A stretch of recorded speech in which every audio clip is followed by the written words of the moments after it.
Good afternoon. Welcome to Long Live Third Parties Podcast. Free Press Media Press Inc., a third parties books publisher, sponsors this podcast. I'm Andrew Bouchard. Greetings. Hello, Destiny. Hi, how are you? I am doing well. How are you doing, Destiny? I am doing fantastic. Excellent. Welcome, everybody. Today we have a political candidate for governor in Michigan from a third party.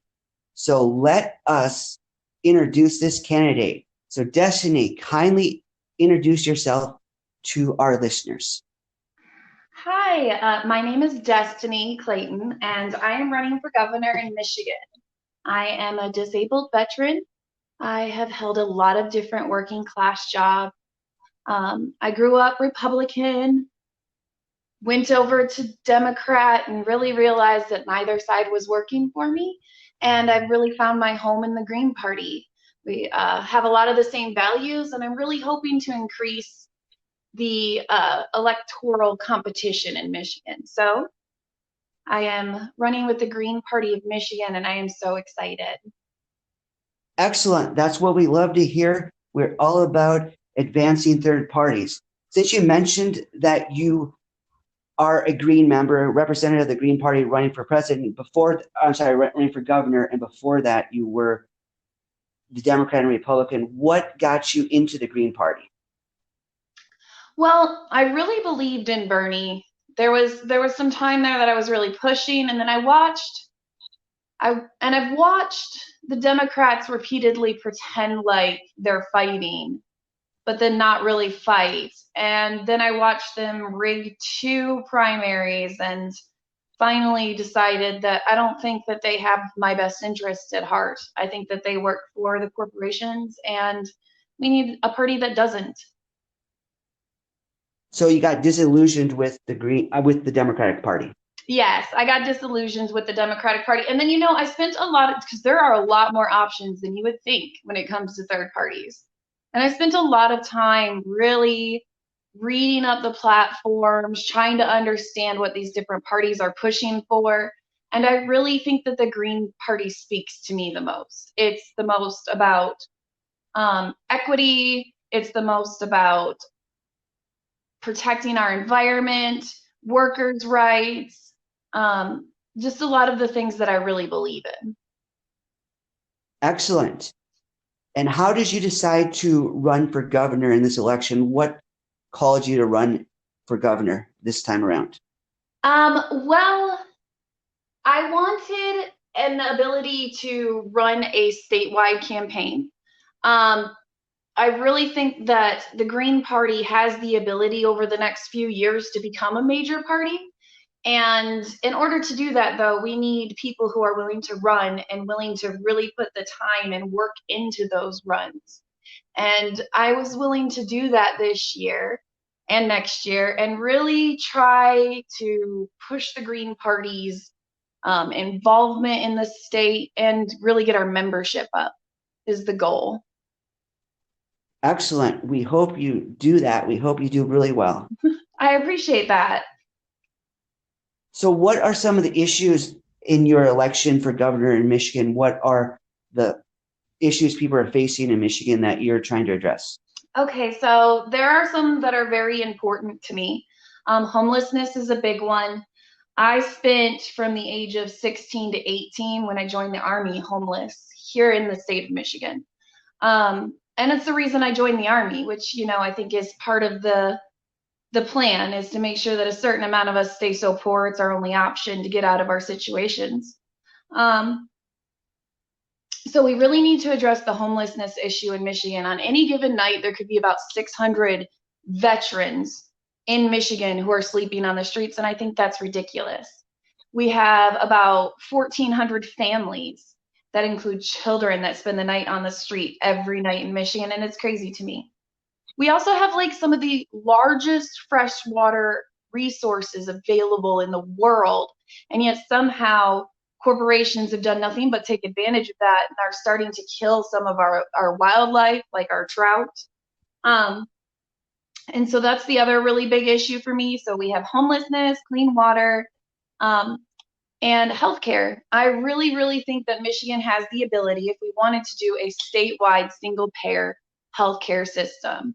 And there are some big corporations here in Michigan we will have to take on for that. Blue Cross Blue Shield is a big one, but in the long run, it would be what's best for Michiganders. So I think that it's sad that we live so close to Canada where healthcare is a right, but yet Michiganders, there's over 1 million Michiganders who are either uninsured or underinsured. It's sad to me. So those are my three big issues that are on my platform. Of course, there's other small stuff that I'd really like to work on, but those are the huge ones. So for people out there who don't know what single payer is, who may not be familiar with the term, how would you describe it? I would describe it as people-powered healthcare. We won't taking all of the corporate profit out of our healthcare system and making it just where we are taking care of each other. Michiganders are making sure Michiganders are taken care of, and we don't need a profit system or anything else in between, or for someone to stuff their pockets and get paid millions of dollars to tell people no. Um, it's really just about making sure everyone has access.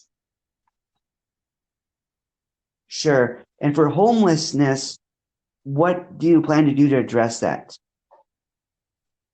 I really want to push a What housing first program here in Michigan, kind of like Finland's. We've found out that if you start addressing homelessness with first providing a house, people are more likely to get back on their feet. It's impossible to get a job, to pull yourself out of poverty when you don't have some place to stay. Um, Sure. it's astronomical the amount of people who are like, just get a job. I'm like, do you know how hard it is to hold a job when you're homeless? Try showing up to work when you haven't showered in a week. Try showing up to work almost every day an hour late because there's no such thing as an alarm clock. It's just astronomical to me the amount of barriers we have in between. So I want to start a housing first program where we address mental health issues and we get people back on their feet. I see. So you believe, tell me if I'm hearing you right, you believe the first step in addressing homelessness is addressing the housing issue. And then once people have housing, that is a springboard for jobs. Yeah, it's a springboard for jobs. It's a springboard for better mental health. It's a springboard for a lot of things. But until we have our basic needs met, nobody can work on their mental health or, their situation as much as they would like to. So, Sure. and that's true for anyone. If you're in survival mode, you're less likely to make sure that you're taking care of yourself. Those kinds of things. Sure. So in this election, like most third parties, you'll be facing ballot access issues. I recently read a case in Michigan. Michigan has a sore loser law. So that law, what other ballot access laws are you going to be overcoming? There's a lot. There's a really high threshold in order to even meet matching funds. Trying to get into any kind of media is a hassle and a half. But the ballot issues aren't as bad for Michigan as they are in some places, and for third parties. And we've managed to hold on to our ballot access this year, thank goodness. Awesome. Yeah, so we're still going to be on the ballot, and we don't have to get ourselves back on, which has been the case for quite a few states this year. So in the last, you qualified by the last election. You got enough votes, or was it by getting the signatures? I think it was our education. Our education candidate got enough votes to maintain our ballot access. I'm not 1,000% sure on that though. So that would be a better follow-up question for like our co-chair Robin. Sure. So what coalitions has the Green Party built with other third parties? That's something that we're working on right now. And it's one of the main driving forces behind my campaign is I'm really hoping to open the door to some debates between us and the Libertarians and some of the other third parties here. We're hoping to arrange some what I'm going to call alternative party events this summer, depending on corona and vaccine levels and all that fun stuff. Um, if not, they'll be more for next summer. But really, it's just about pushing the message that there's other options available. If you don't agree with me on the Green Party, that's fine. There's still better choices than the duopoly who's bought and paid for. So I want people to really start looking at alternative parties as actual options, not just a joke. Sure. Sounds great. We love to hear that stuff. On the Muskegon Green Party page, one of the things I like is that they profile local and small businesses, urging the people in the area to support them. So how does the Green Party in your area feel about small businesses and local businesses? You know, we really believe in local economies, and I really believe in that too. If I could get rid of all of these super corporations and replace them with mom and pop shops, I would in a heartbeat. But you know, it's an uphill battle. We always push to support our local businesses here. And I'm still going to be making that a huge part of my campaign as well. I'm hoping to start spotlighting some of the local businesses in Detroit and having them display some of my campaign information. So if anyone out there is interested, let me know. So, No, go I'm ahead. sorry. I actually lost train of thought for that one. So you can go ahead. That sounds good. We like small businesses too. Small businesses are great. So the Green Party in your area at least is believes that small businesses are a good thing and they should be emphasized, local small businesses versus the larger outside Of corporations. course. And you know, this coronavirus has done nothing but kill our small businesses. And Democratic Party leadership wants to pretend like that's not a thing that's happening, but it is. And we're allowing that to continue. I can't even tell you how many small Michigan businesses we've lost. I know it's over 1,000 just this year. So putting an emphasis on local business and making it where we help these people through this time is so important. It's crazy to me that these corporations have gotten billions of dollars worth of bailouts, and yet we have so many small businesses that will never reopen. Sure. How about labor unions? How does the Green Party feel about labor So we unions? are very pro-union. We believe that you only have power together, and I'm very disappointed in the leadership in Michigan for that. You never see them yelling at Amazon or any of these giant corporations when they know that the majority of Michiganders are being underpaid by them. You never see Whitmer at a strike saying that she's behind the people. And we really need to strengthen our labor unions. We should have our powerful candidates and stuff behind those movements instead of trying to squash them. That's awesome. I personally have been in labor unions. I'm in a labor union right now. So we love that. That's great stuff. How is campaigning during COVID-19? How do you adjust to that, and how do you keep pressing on despite of it? It can be a little bit hard. You know, it's not as much fun to come to online meetings. It's not as much fun to only talk on the phone. And it's a little bit harder to get people involved. You know, everyone is very stuck at home. But we are gathering steam and we have a lot of Zoom events and we're hoping to start doing some fundraising very shortly. Um, it's a challenge, but it's an equal challenge for everyone, or at least mostly. At least for all the third party, it's an equal challenge. Um, Sure. I wish we could get Go more ahead. media coverage and an honest like look at our candidates. Um, it's one of the things we're fighting really hard for recently in the Green Party, and we're going to continue to push because there's no reason that Michiganders shouldn't be informed that they have other choices besides red or blue. Sure. Sure. When's the election? It's Yes, 2022, right? November? I'm giving myself plenty of time. Excellent. That's part of the draw because of Corona. I'm trying to give us a lot of time to work on growing the green membership over the next year and then really pushing the campaign next year. This year is more focused on engaging in locals, getting more people involved, and setting up events.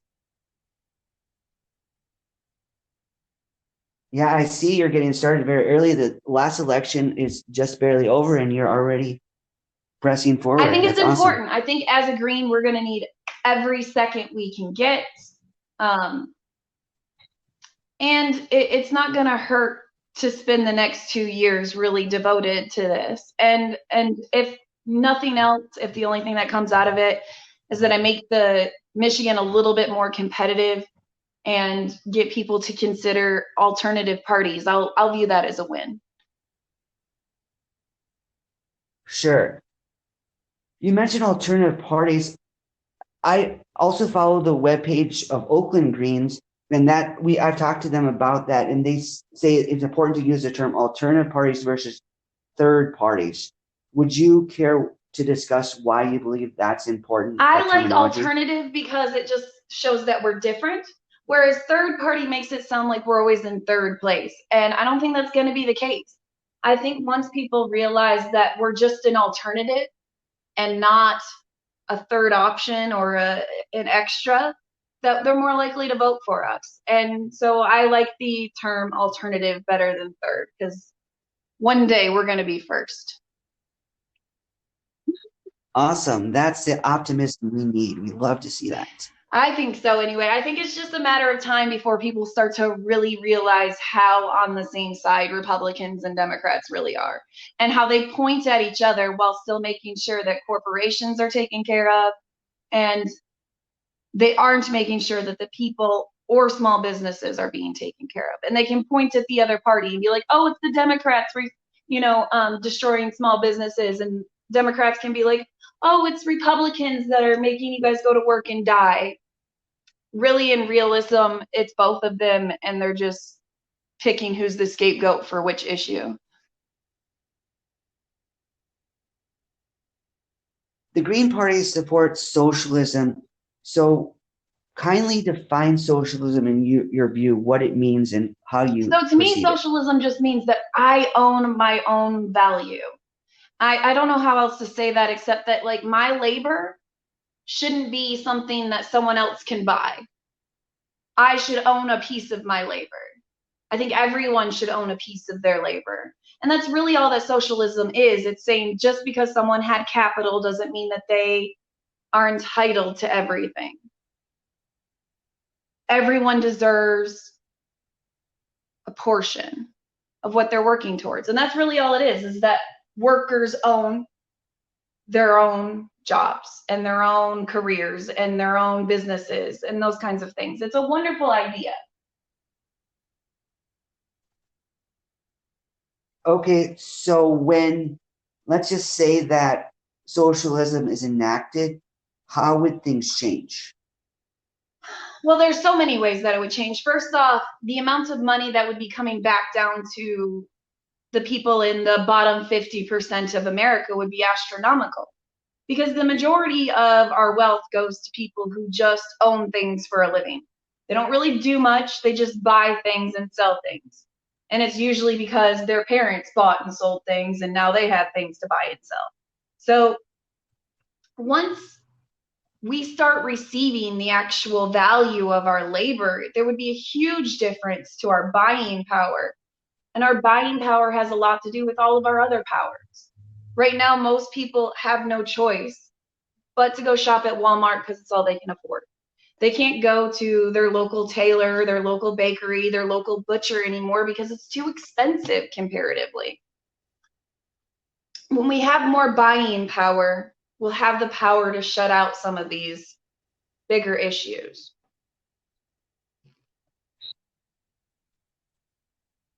So when we have more buying power, it's going to even the playing field, so the smaller shops won't have to charge as much comparatively, and therefore people will be more likely Well, to want to yeah, and buy from well, them. think about it this way. If you actually had the extra money, you usually would rather go to a small local bakery because the quality is better.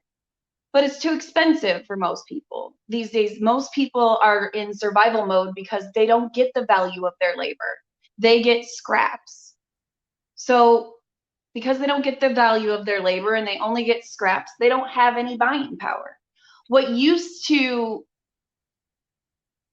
buy you a, like when we talk about inflation, we don't just talk about how much the dollar's inflated. We can look at like how much housing prices have inflated, how much education prices have inflated, and those are in the like 1,000 percentiles. So our buying power over the last 40 years has been decimated. I'm hoping to see that really become a strength that we have again, and giving us more power and increasing our local businesses.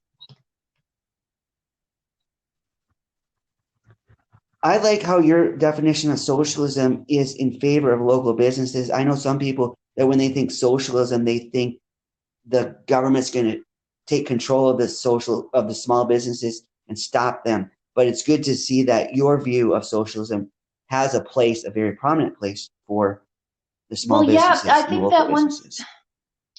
it's like increasing the minimum wage. When people have the ability to shop local, they will. So when people are like, oh, well, this will kill all the small businesses because they have to increase their wages. I'm like, but they'll also increase their revenue by a lot. They'll increase the amount of money that is coming in by a lot because all of these people that couldn't afford to shop there before, now they can. So it's this mixed bag that we really have to look into. But small local businesses, especially, I don't know if you've ever seen any like co-ops and those kinds of things are really awesome. Like farmer co-ops and stuff like that are really great. So I Oh, think that, sure. local business one day will be the way of the future, and hopefully we'll stop all of this astronomical, like giant corporate monopolies that we have.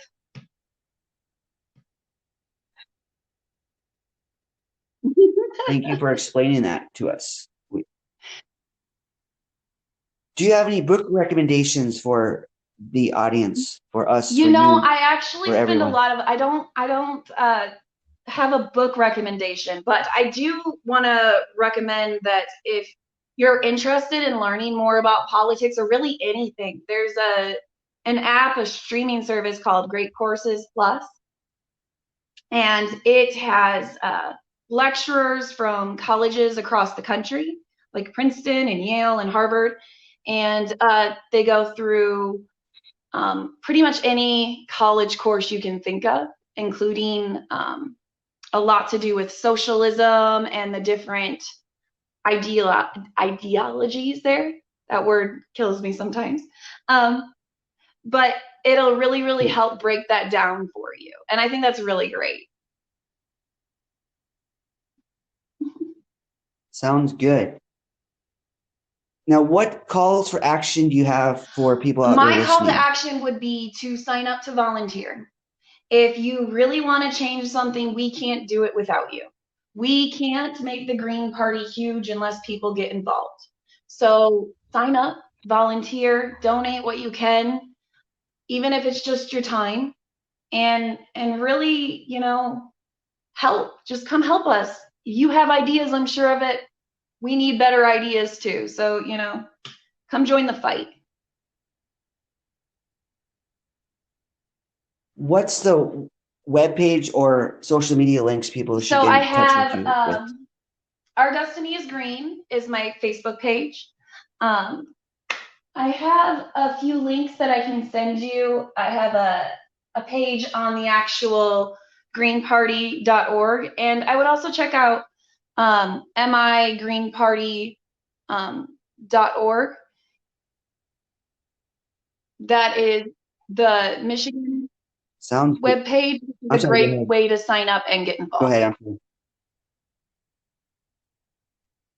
Okay, sounds good. All right, I'll try to get those into the show notes. Otherwise, we thank you for spreading your view, and we wish you the best in this upcoming election. May you get lots Thank of you votes, so and may the much. You Green have a Party wonderful flourish. evening. Bye-bye. Take care. Bye now.